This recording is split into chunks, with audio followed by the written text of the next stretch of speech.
अस्सलामु अलैकुम वरहमतुल्लाहि वबरकातुह। बिस्मिल्लाहिर्रहमानिर्रहीम नहमदुहु व नुसल्ली अला रसूलिहिल करीम व अला आलिहि व अस्हाबिहि अजमईन। अम्मा बाद, मोहतरम भाइयों, बुज़ुर्गों, दोस्तों,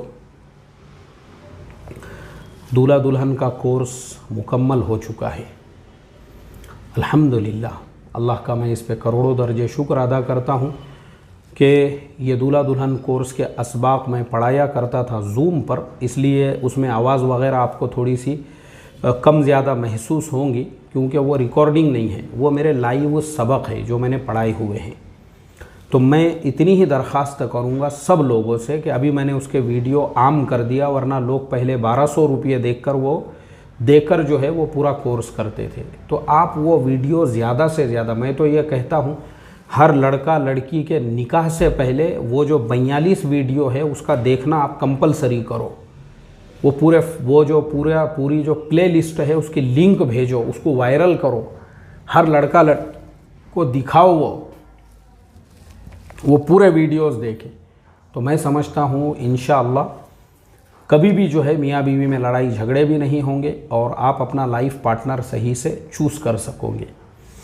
अब आज जो है मैं आप लोगों को मेरी तरफ से एक तोहफ़ा दे रहा हूँ, एक गिफ्ट दे रहा हूँ दूल्हा दुल्हन कोर्स के इख्तिताम पर। कोर्स ख़त्म हो गया, अब ये मेरी तरफ से आप लोगों को बोनस है। इसको ध्यान से सुनो, तवज्जो से सुनो। देखो, पूरे कोर्स का ख़ुलासा ये है कि इस दुनिया के अंदर मर्द के लिए बीवी से बेहतर और बीवी के लिए शोहर से बेहतर कोई दोस्त नहीं है। याद रखो ये जुमले। इसीलिए कुरान करीम में भी जो बार बार अल्लाह तबारक व तआला ने एक दूसरे के लिए जो फरमाया ना, मियाँ बीवी दोनों के लिए, हुवल्लज़ी खलक़ा लकुम मिन अनफुसिकुम अज़वाजन लितस्कुनू इलैहा व जअल बैनकुम मवद्दतन व रहमा, दोनों को एक दूसरे के लिए बनाया। ऐसे ही भाई भाई का रिश्ता है, ऐसे ही माँ बाप और औलादों का रिश्ता है। याद रखो, दुनिया में इनसे ऊंचे, इनसे बेहतर कोई रिश्ते नहीं हैं। दुनिया में बाप से बड़ा मुरब्बी कोई नहीं है, भाई से बेहतर कोई साथी नहीं है और बीवी से बेहतर कोई दोस्त नहीं है। अब होगा ऐसा, आज हमारे समाज के अंदर ये जितने तलाक होते हैं, खुला होते हैं, आज मैं आपको उसके बेसिक रीज़न्स बताता हूँ जो मेरा तजुर्बा है। एक तो दूल्हा दुल्हन कोर्स पढ़ाने का तजुर्बा है और दूसरे मेरे ऑफिस में, ये जो मेरा ऑफिस है, मैं यहाँ दारुल क़ज़ा शुरू करने वाला था, लेकिन जब से मैंने देखा कि हमारी गवर्नमेंट पूरे देश में कॉमन सिविल कोड नाफिज करने वाली है, तो फिर उस टाइम पे दारुल क़ज़ा वगैरह की कोई हैसियत नहीं रहेंगी, बल्कि गवर्नमेंट उसके ऊपर जो है एक्शन लेंगी। तो इसके लिए मैं खामोश हो गया, वरना मैं दारुल क़ज़ा शुरू करने वाला था। और अभी भी मैं इंतज़ार में हूँ कि जैसे ही गवर्नमेंट अगर यूसीसी को लागू नहीं करती है, उसके फ़ौरन बाद मैं यहाँ दारुल क़ज़ा शुरू कर दूँगा। तो दारुल क़ज़ा से पहले भी मेरे पास में लोग यहाँ पे आते थे मशवरे के लिए और समझाने के लिए लड़का लड़की को। तो मेरा तजुर्बा है, मैं ये वीडियो अपने पूरे तजुर्बों के निचोड़ पर बना रहा हूँ। अक्सर मियाँ बीवी में लड़ाई झगड़े, तलाक़, खुला, ये सब की जो बुनियाद बनते हैं वो हासिदीन बनते हैं। जुमले पे ध्यान दो मेरे, वो हासिदीन कोई भी हो सकते हैं। वो हासिदीन में लड़के की माँ हो सकती है, वो हासिदीन में लड़की की माँ हो सकती है, वो हासिदीन में लड़का लड़की के भाई बहन हो सकते हैं, रिश्तेदार हो सकते हैं, साड़ू हो सकता है, बहनोई हो सकता है, कोई भी हो सकता है, सगी बहन हो सकती है। और मैं कुछ मिसालों से आपको समझाऊंगा। याद रखो, ये जो रिश्ता है ना, आप कभी भी इस चीज़ के ऊपर फोकस दो, आपका शोहर आपसे कितनी मोहब्बत करता है, और शोहर ये देखे कि बीवी मेरे से कितनी मोहब्बत करती है। अगर आप बीवी से ये देखकर मोहब्बत करते हो कि उसकी माँ का मेरे साथ सुलूक कैसा है और उसके बाप का सुलूक मेरे साथ कैसा है और उसके भाइयों का और उसकी बहनों का, तो आप जो है ज़हनी तौर पर एक मैं ये समझूंगा कि आप एक नासमझ इंसान हो, या फिर आपकी जो मेंटालिटी है वो पूरी तरह से कंप्लीट नहीं है। आपके अंदर जो है अभी कमी है ज़हनी तौर पे, यानी आपका जो IQ लेवल है कम है वो थोड़ा सा। आप जो चीज़ पे फोकस देना है वो छोड़कर, जैसे मैं उसकी एक मिसाल देता हूँ। जैसे अब मैं एक MNC कंपनी में जॉब करता हूँ, मैं मेरे ऑफिस जाता हूँ, मेरा पूरा फोकस ये होता है कि भाई मेरा जो बॉस है वो मेरे परफॉर्मेंस पे कैसा रिएक्ट करता है, वो खुश है, वो नाखुश है। मैं ये नहीं देखते बैठता हूँ कि जो गेट से मैं गुज़रता हूँ वो गेट के चपरासियों का मेरे साथ सलूक कैसा है, वहाँ के जो सिक्योरिटी गार्ड है वो मेरे साथ कैसा रवैया इख्तियार करते हैं, कंपनी के अंदर जो झाड़ू मारने वाले हैं, पोछा मारने वाले हैं, जो वहाँ पे जो है साफ़ सफाई करने वाले हैं, जो वहाँ चाय बनाने वाले हैं, दूसरे टीम के लोग, दूसरे प्रोजेक्ट पे जो काम कर रहे हैं, उनका मेरे साथ सलूक कैसा है, कभी भी मैं इस पे ध्यान नहीं देता हूँ। यानी मैं एक आपको मोटी मिसाल दे रहा हूँ, आप भी ऐसा सोच सकते जो किसी कंपनी वगैरह में जॉब करते हैं। फोकस इस बात पे होता है भाई बॉस मेरे काम से खुश है या नहीं है और उसका मेरे से रिलेशन कैसा है। सेम टू सेम घरों के अंदर भी ऐसा ही होना चाहिए। आपने ये देखना चाहिए कि बीवी का मेरे साथ में क्या सलूक है, या बीवी ये देखे शोहर।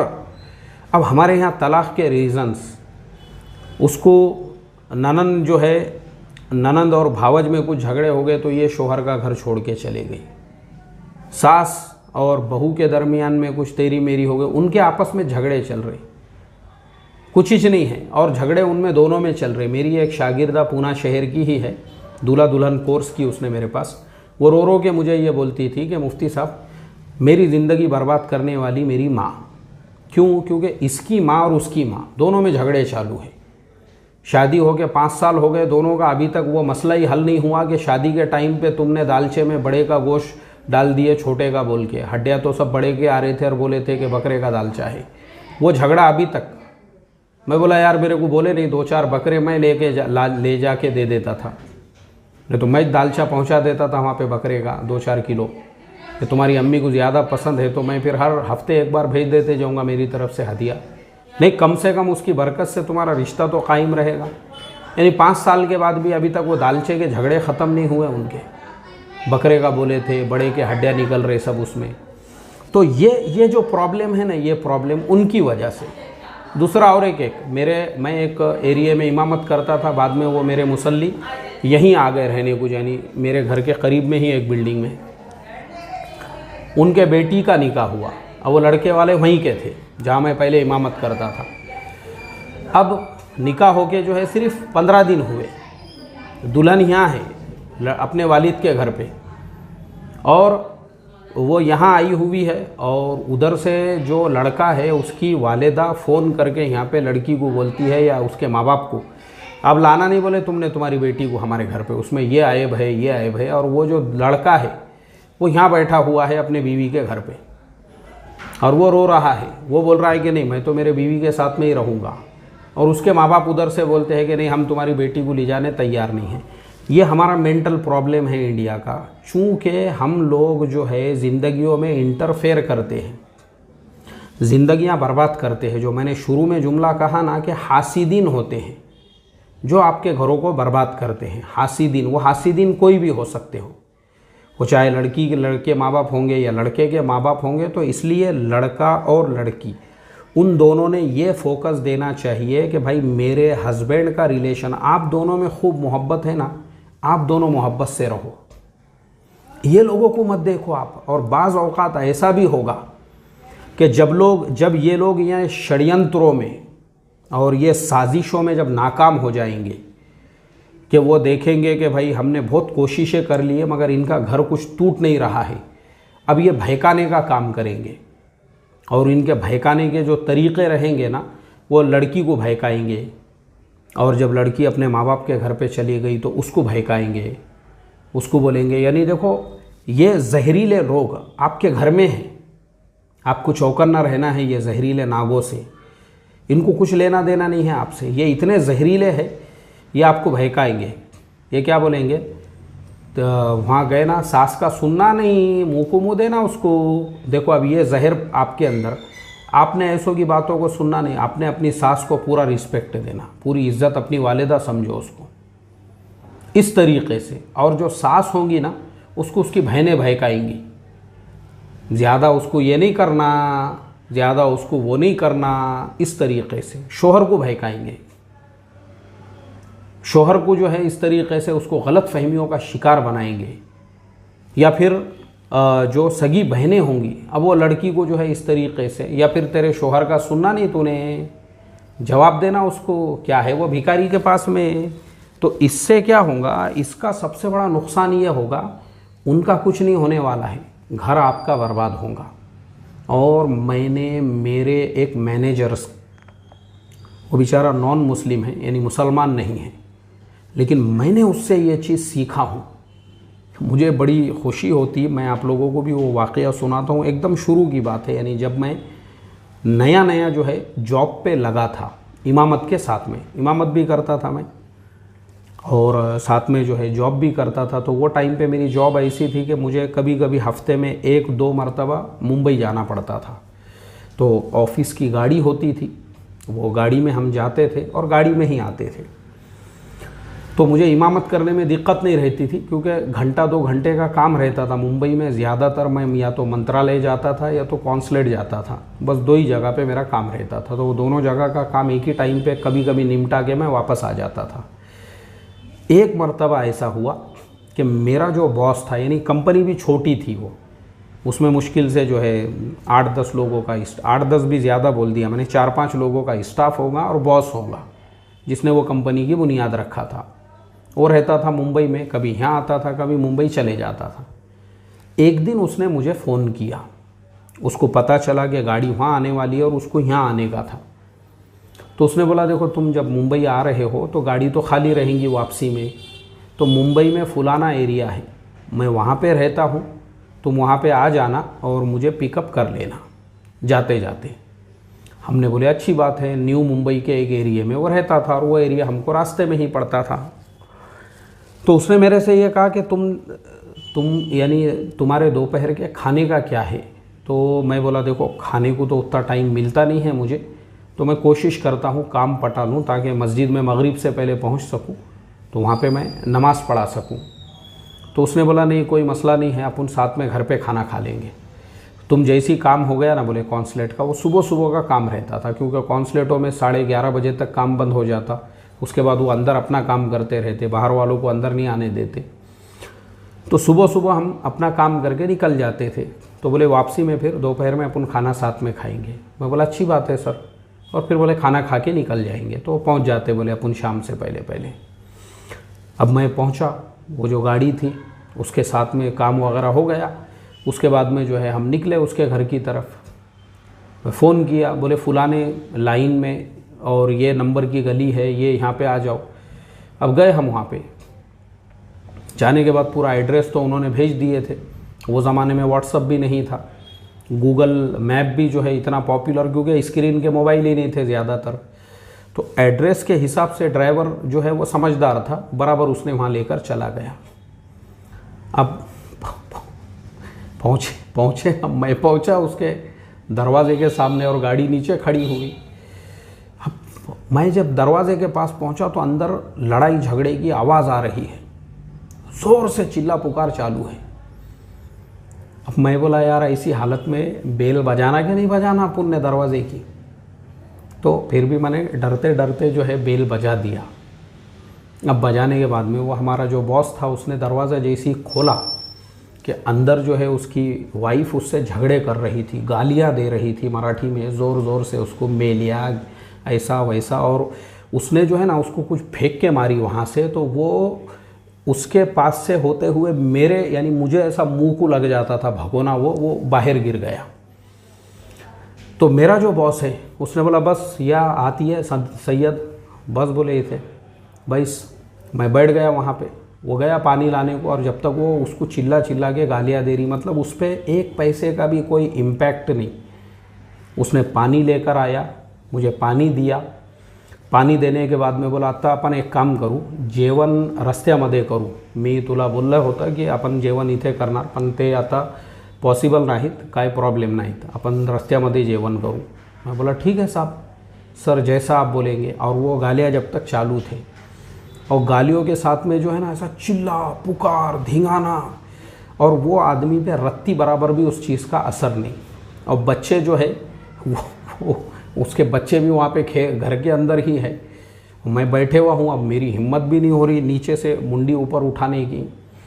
अब उसके बाद में हम निकल गए। उसने उसका जो फाइल वगैरह थी, छोटा सा बैग था, वो लिया, गाड़ी में बैठ के हम वहाँ से रवाना हो गए।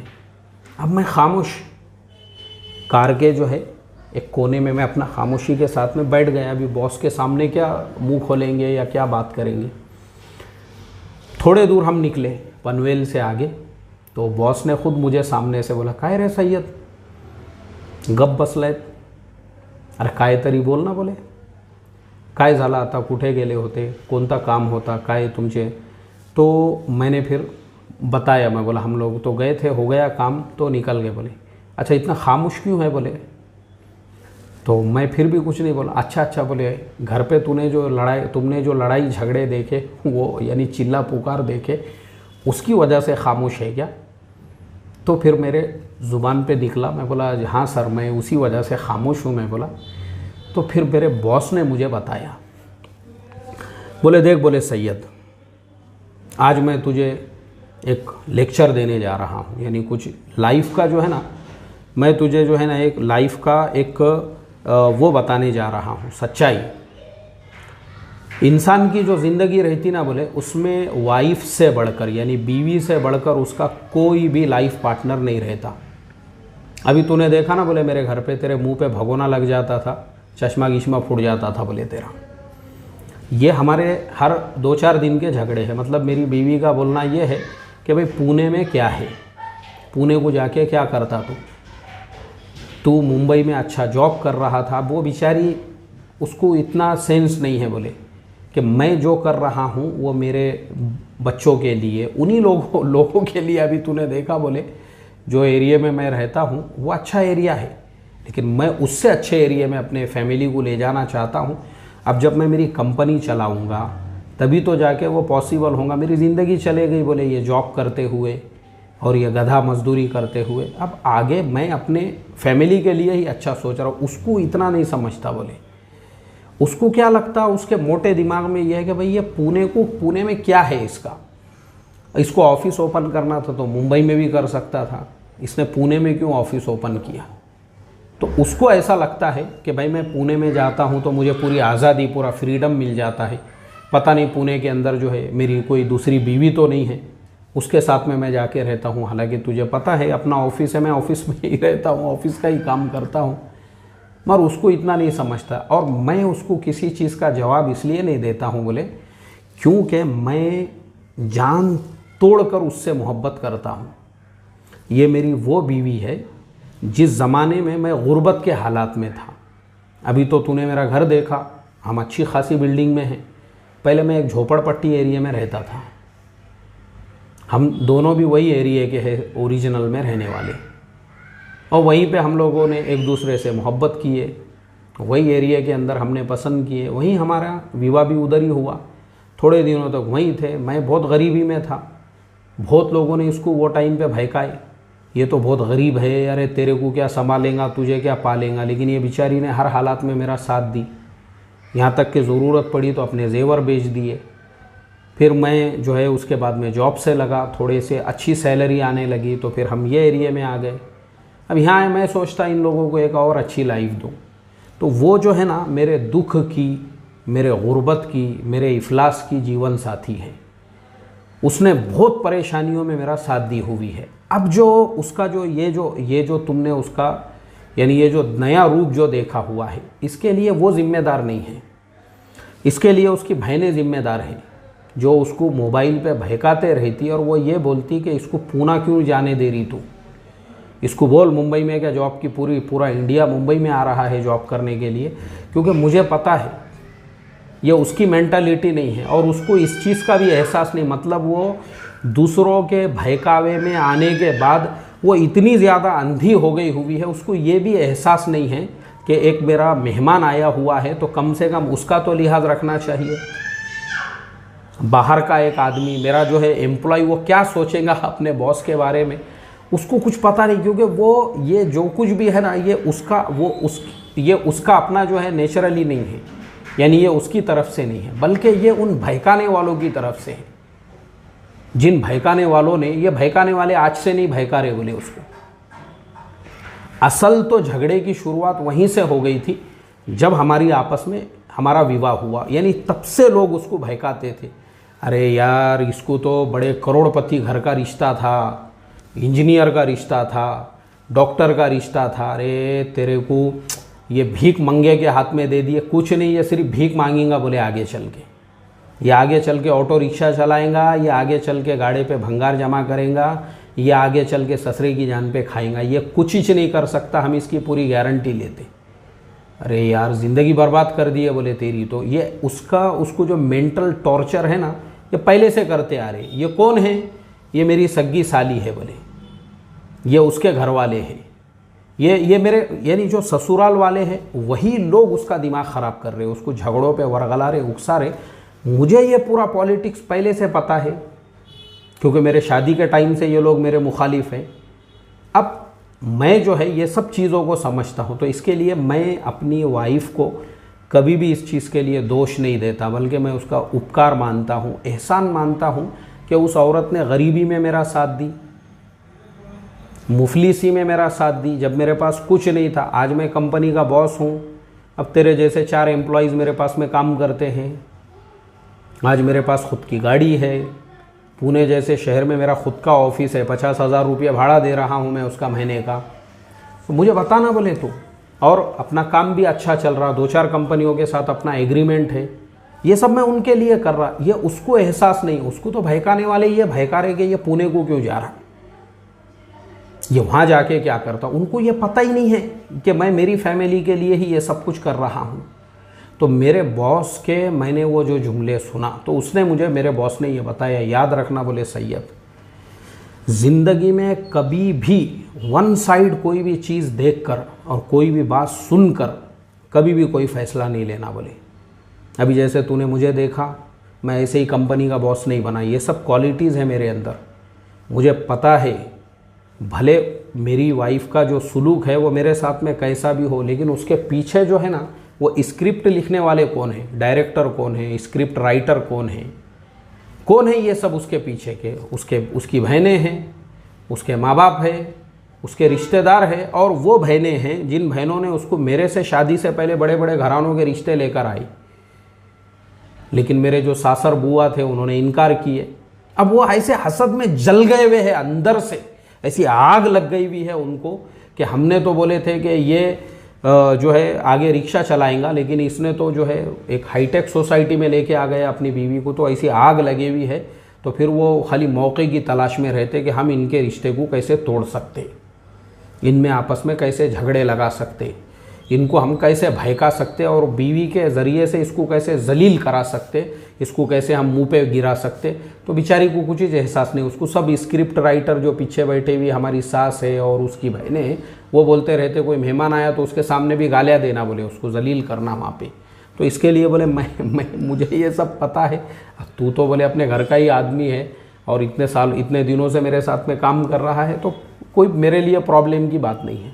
मगर याद रखना हमेशा, बीवी ने हर उस इंसान को याद रखना बोले ज़िंदगी में कभी भी जिसने हालात में परेशानियों में अपना साथ दिया, कभी उसका एहसान नहीं भूलना। याद रख बोले ये चीज़, ज़िंदगी में बोले भाई से बढ़कर अपना कोई दोस्त नहीं रहता, अपने माँ बाप से बढ़कर ये जो अपनी फैमिली रहती ना, इसको बहुत संभाल के लेकर चलना पड़ता है।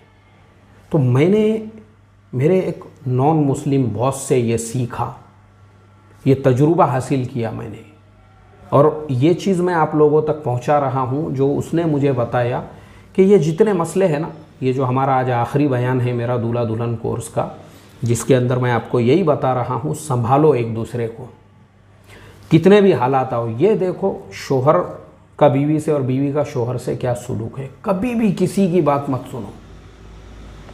माँ बाप की बात सुनोगे बर्बाद होंगे, बहनों की बात, हसद जलन जो है ना, इतना जलन। अभी मैं आपको दो वाक़यात सुनाऊंगा बहनों के। एक हैदराबाद में जो शरफुद्दीन भाई के चैनल का हवाला देता हूँ, उसी पे ये न्यूज़ मैंने देखा। एक बहन ने देखी कि उसका शौहर उसको बहुत चाहता है, बहुत उससे मोहब्बत करता है, और वो जो भाईजान थे माशाल्लाह बड़े बंगले वाले थे, यानी पहले गरीब थे वो भी, बाद में बंगले में चले गए और अच्छी उनकी कमाई वगैरह हो गई। तो ये बहन अपनी बहन को बहकाने लगी उससे झगड़े करने के लिए। अब दोनों में खूब झगड़े होने लगे। अब झगड़े होने लगे तो उन्होंने बड़ी बहन को फ़ोन किया बहन को समझाने के लिए। तो बड़ी बहन प्यार मोहब्बत से उनसे बातें करने लग गई, क्योंकि बड़ी बहन का तलाक हुआ हुआ था। अब बड़ी बहन ने प्यार मोहब्बत और उसके साथ में भाईजान को गिरफ्त में ले ली।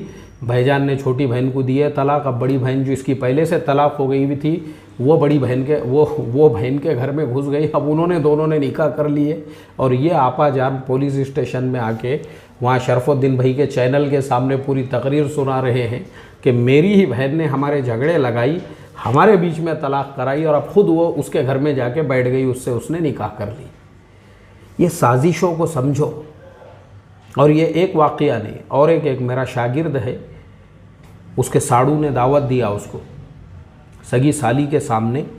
वो अपनी बीवी को हाथ से लुक़मे बना के खिला रहा है, हाथ से। बहन को जलन हो गई ये देख के कि मेरे बहन का शोहर कितनी मोहब्बत करता है उससे, क्योंकि उसका शोहर बेवड़ा था। रोज़ रात को अपना जो है देशी दारू पी के आके उसको लातों से जूतों से खुंदलते रहता था, तो उसको जूते खाने की आदत थी। मोहब्बत तो उसको कभी पता ही नहीं थी। अब उसने अपनी बहन की मोहब्बत देखी ना, वो इनकी दुश्मन बन गई। वो मेरा शागिर्द एक दिन 3 दिन जमात में जाने लगा। तो ये बहन को जब इसने इत्तला दी कि मेरे हस्बैंड जो है, ऐसी बात होते रही थी ना, बोले क्या कर रहा तेरा शोहर, वो जा रहे बोले जमात में, मत जान दे बोले उसको, उसका बैग पकड़ के रोक दे। अब ये भयकारी उसको उधर से, उसने बोली नहीं वो तो हर महीने जाते, अब ये महीने नहीं जान देने का। बोले अगर वो रुका ना तो इसका मतलब वो तेरे से सच्ची मोहब्बत करता, और अगर नहीं रुका तो इसका मतलब ये है कि उसके दिल में तेरे लिए कुछ तो भी काला कपड़ बैठे हुआ है। अब वो बैग पकड़ के खींचने लगी। अरे उसने बोला ऐसा क्या कर रही तू, अभी तक तो की नहीं तूने। तो उसने बोला नहीं मैं जा रहा। बोले उसने झटका मार के वो जो है निकल गया मस्जिद में। ये बहन को उसने बोली नहीं वो तो चले गए। बोले रुक, बोले तुम्हें रिक्शा लेके आ रही है, अपन पुलिस में जाके कंप्लेन देंगे, वहाँ जाके बोलना इसने मुझे लातों से जूतों से बहुत मारा बोल के। उसने पुलिस स्टेशन में लेके चले गई अपनी ही बहन को। आप मुझे बताओ ये बहन घर जोड़ने वाली है या तोड़ने वाली है? नीचे कमेंट करो आप। ये बहन जिसका मैंने सुनाया आपको, ये घर जोड़ने वाली है या तोड़ने वाली है? जोड़ने वाली बहन अपनी बहन को पुलिस स्टेशन ले जाती इस वजह से कि भाईजान जो है वो 3 दिन जमात में जा रहे, ये रीज़न है। तो इसके लिए ये जो मेरा आज का वीडियो है ये मैं मेरी तरफ से बोनस दे रहा हूँ उन सब लड़के लड़कियों को और मियाँ बीवी हस्बैंड को। याद रखो, बीवी के लिए शोहर के लिए बीवी, इससे बढ़ के दुनिया में कोई दोस्त नहीं है। अल्लाह के नबी सल्लल्लाहु अलैहि वसल्लम ने जब माँ खदीजतुल कुबरा रज़ी अल्लाह ताला अन्हा से निकाह किए, उनके विसाल तक आपने दूसरा निकाह नहीं किए थे। याद रखना ये जुमला मेरा। इतनी मोहब्बत थी आपस में, इतनी मोहब्बत थी एक दूसरे से। और उनका इंतकाल जिस साल उनका इंतकाल हुआ उसको आमुल हुज़्न कहा जाता है, यानी गम का साल। सीरत की किताबों में ऐसे बड़े हुरूफ में लिखा हुआ है कि ये गम का साल है। इसके लिए याद रखो, ऐसी मोहब्बत होना चाहिए आपस के अंदर। कोई नहीं, मैं बता रहा हूँ ना आपको, मैंने जो मेरे पास मसाइल आते हैं वो लड़कियाँ जिनको अपने भाइयों पे घमंड था, अपने मेरा बाप मेरे भाई खुद भीख मांग रहे हैं, उनको खाने को जवारी बाजरी नहीं है। ये हालात जब आ जाते हैं ना, और भाइयों की शादियां होने के बाद वो अलग हो जाते हैं। मेरे भाई कहाँ गए भाई?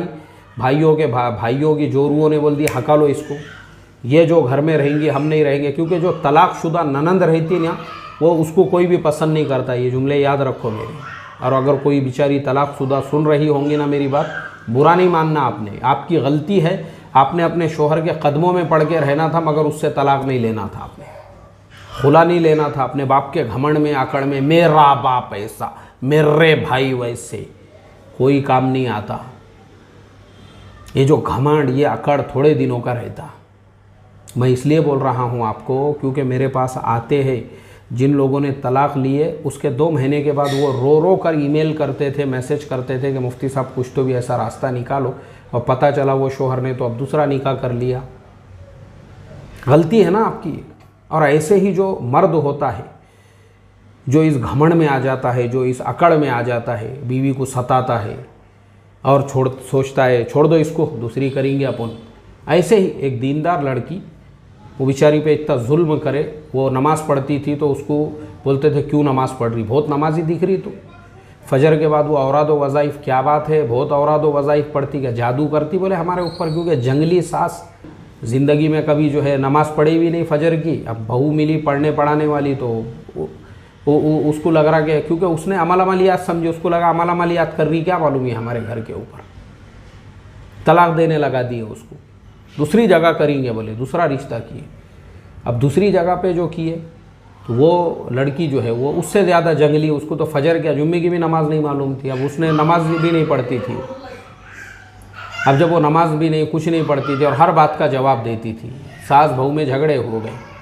सास बोलने लगी उल्टा बोल रही क्या मुझे, तो फिर बोले तेरे क्या बाप की ग़ुलाम समझी क्या रे, बोले मेरे को तूने, तेरी क्या ज़ुबान लंबी हो गई क्या, ज़्यादा बात करूँ मत बोले डंगरी, नहीं तो तेरे झिपोटिया पकड़ के यहीं तुझे टक्कर दे दूंगी दीवार को, तेरा पूरा सास पना निकाल दूंगी बोले मैं। अब बेटा आया घर को, तेरी बीवी जो है वो तो मेरे को ऐसे मुँह को मुँह दे रही है, तो इसकी तो ज़ुबान बहुत लंबी है। अब वो शोहर ने इसको कुछ बोलने करा तो उसने लगाई अपने भाइयों को फ़ोन, आए उसके 4-5 भाई, उन्होंने उसकी माँ को भी और उसको भी जो है हाथों से, लातों से, जूतों से खुंदल खुंदल के सास का सासपना और भाईजान का भाईजानपना दोनों भी निकाल दिए।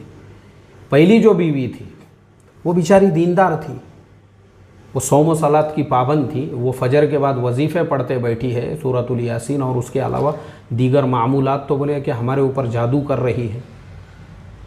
और दूसरी वाली तो उन्होंने झोड़प दिए, पूरा जो है इनके पूरा मस्ती ही निकाल दी है इनकी, चले गए वो वहाँ से, वो उन्होंने भी अपनी बहन को लेकर चले गए।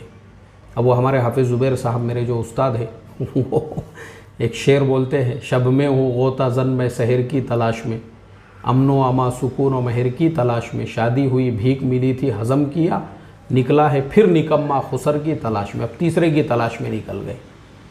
अब जब लोगों को पता चला इसने पहले 2-2 को छोड़े हुआ है तो तीसरी कोई देने को तैयार नहीं, देने को जब तैयार नहीं तो फिर उसके बाद फिर पहले वाली के घर पे आए। पहले वाली के अब्बा ने भी जूते लात मार के हकाल दिए। अब उसके बाद परेशान हो गए, ज़हनी बीमार बन गए, और वही आदमी अपने शहर के अंदर आज एक पागल है और रास्ते के अंदर जो है वो कहीं पे भी नाली में और गटर में इधर उधर कहीं पे भी पड़ा हुआ आपको मिल जाएगा। मैंने मेरी आंखों से देखा हूँ, ये मैं कोई आपको सुनी सुनाई बात नहीं बता रहा हूँ, क्योंकि मैं उनको सबको पहचानता हूँ। उसके जो पहले ससरे साहब है वो भी मेरे अजीज़ दोस्त थे, और उसके बाद में वो लड़के को भी पहचानता हूँ जो अभी आज मेंटल पेशेंट है। तो इसके लिए कदर करो, किसी की बहन बेटी को अपने घर में निकाह करके लाए ना, उसकी कदर करो, उसको इज़्ज़त दो, उसको रिस्पेक्ट दो। कभी घर में झगड़े नहीं होंगे। ये हमारे घरों में झगड़े इसीलिए होते, बहू सास को रिस्पेक्ट नहीं देती, सास बहू को रिस्पेक्ट नहीं देते, और जो दोनों फैमिलियाँ हैं वो एक दूसरे की इज़्ज़त नहीं करते, तो उसके बाद में फिर वो झगड़े शुरू होते। जो मेरी शागिर्दा के अम्मी के और उसके अम्मी के जो है 5 साल के झगड़े चालू थे कि दालचे में हड्डियाँ बड़े के निकल रहे थे बोल के। तो इसके लिए ये मेरी तरफ से बोनस था, आधे घंटे का बोनस मैंने आप सब लोगों को दिया हूँ। ध्यान से सुनना, तवज्जो से, और बस इतना ही याद रखना कि मियाँ बीवी से बढ़कर दुनिया में कोई रिश्ता नहीं होता है, इसलिए हत्तल इम्कान तलाक़ और खुला को अवॉइड करो। अस्सलामु अलैकुम व रहमतुल्लाहि व बरकातुहू।